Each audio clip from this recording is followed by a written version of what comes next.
So at some point during my junior year in college, I get a paper back from a professor, and it's a philosophy paper, which was something I thought I was actually really good at. And I get a terrible grade. And it was maybe one of the first really terrible grades I'd got. And naturally, I call my mom, because we talk nearly every day, and I expect her to commiserate, to console me, to encourage me. And she doesn't really do that. She quickly, and with all sincerity, offers to call the professor. And I don't know, right, like any mother, I don't know how she thought the conversation was going to go, but she wanted to get him to turn it into an A, or at least an A-. And my mom had a way with things like that, where she'd offer them up, and it'd be funny, but I think she was kind of serious. And at some point, she gave me a sentence that I could give to everyone that could get me out of anything. And she told me I could use her cancer as an excuse to not do anything I didn't want to do.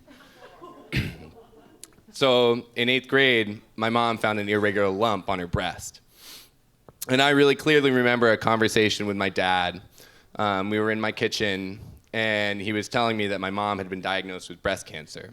And he was telling me that it was stage 2, and it hadn't metastasized to her lymph nodes, and she'd start chemotherapy and radiation soon. And these were all things that I didn't really understand at the time. But he seemed pretty calm, so I felt okay. And I was 13. I was worried about whether or not Emily had a crush on me, and whether or not I was going to score a goal in my next soccer game. And my mom's breast cancer never really hit me. I don't actually think I ever cried at that time. And it seemed like the doctors had it figured out. And they did. She underwent treatment for a few months and eventually had a negative scan, and she was cancer-free. Throughout my whole life, sports have been really important. Soccer is the one I've played the most. I've dabbled with baseball and basketball and I guess tennis a little bit. My dad and I had a misguided foray into golf. I ski and I mountain bike, and obviously I play a lot of frisbee now. But the sport that brought my mom and I together the most was the basketball of the Blazers. And we loved the Blazers, yeah. Rip City! And we'd be driving home, listening to the game on the radio, riveted, and rush inside to try to catch the end of the fourth quarter. Obviously, we loved going to games and getting to see him in person. She went so far as to wait in line for, I think, hours to get me a Drexler autograph, which I still have. She found a vintage Rasheed Wallace jersey at a thrift store and got it for me, and that's what I wear to games. And she even named a sheep that we had. We had sheep when I was little, and she named a sheep Maurice after Maurice Lucas, who was a member of the 1977 Blazer championship team. Yeah, let's go Maurice. My dad still has a framed picture of Maurice the sheep. And so, since sports was something that brought us together, I was pretty stoked when she got to come see me play frisbee for the first time. And I was living in Portland, and I got to go to a tournament called Kleinman, which is in Delta Park, just in North Portland. And I was playing, and my mom rolled up with her sun hat and lawn chair in tow, and she was cheering and clapping. And I don't know that she ever fully understood the rules, and she still sometimes called it soccer out of habit. But I could tell that she saw that this was a group of people who I really wanted to be around and who I wanted to spend time with. And that was something that I lacked in a lot of the other sports I'd played. So that was big. And so the summer after my junior year in college, I moved back in with my parents because I was unemployed. And a lot of my time spent there was in the garden. My parents live in a tiny farmhouse in Butteville, which is like 30 minutes south of Portland.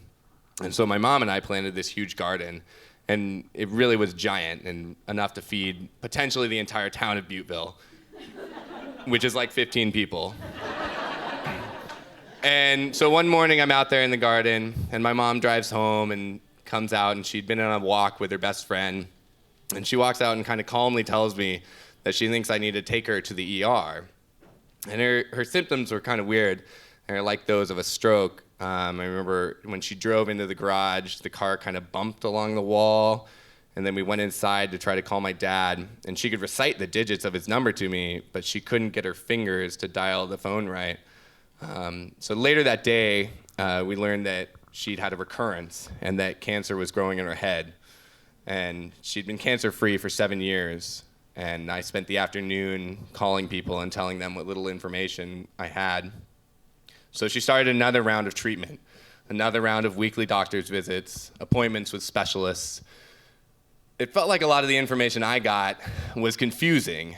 Oncologists would say that the cancer was an interesting presentation and one they hadn't seen before. They'd point out that it was growing pretty slowly as far as cancers go. And they'd point out how many different treatment options we had. And it just seemed like there was a lack of urgency. So for 3 or 4 years, she tried different treatments. In that time, I moved back to Portland, partially to be close to her. And eventually, in December of 2012, after trying and failing many different treatment options, my mom decided to opt out of taking any more medication for her cancer, even though it hadn't stopped growing. Again, I was nearby. I was just in Portland.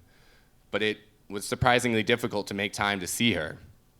It was really easy to make loose plans, right? To say, yeah, I think I'll come out this weekend, but then to cancel them if something else came up, like a float on the Sandy. And I feel like, in hindsight, if I was placed urgency on spending time with her, I was admitting that time was running out, and I wasn't ready to do that. So one day she called me, and we were talking, and then eventually she asked me whether my girlfriend, Lauren, didn't like my dad and her. And it just struck me as completely out of left field, and I didn't understand it at all, because La had nothing but good things to say about my parents, loved spending time with them, and had spent a lot of time with them, and I couldn't figure it out. Eventually, my mom got to the point. She wasn't concerned with Lauren. She was concerned with me. I wasn't putting enough effort into spending time with her, and she was dying. In August of 2013, my mom slipped into a coma. Before she slipped into a coma, I'd been spending 2 or 3 weeks in the backyard of my parents' house, just camping out, spending time with my mom, with friends, family, people who loved my mom.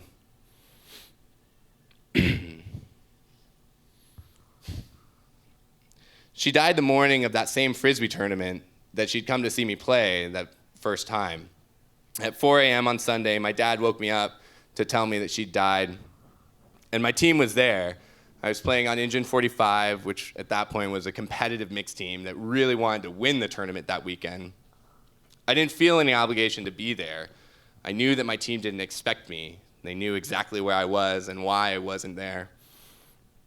So then I woke up that morning, and people were coming and going, and there was just a blur of faces and conversations I don't remember.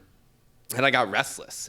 I didn't know what to do with myself. I didn't know whether I wanted to go be alone and cry, or I didn't know if I wanted to talk to people. I didn't know if I wanted to just sit with my dad and my sister and hang out. And then I realized I could go play frisbee, but that also kind of stressed me out because I didn't want to leave my dad and my sister when it seemed like we needed to be together.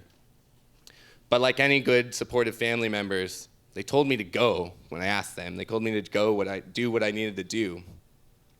So I drove out to Delta Park.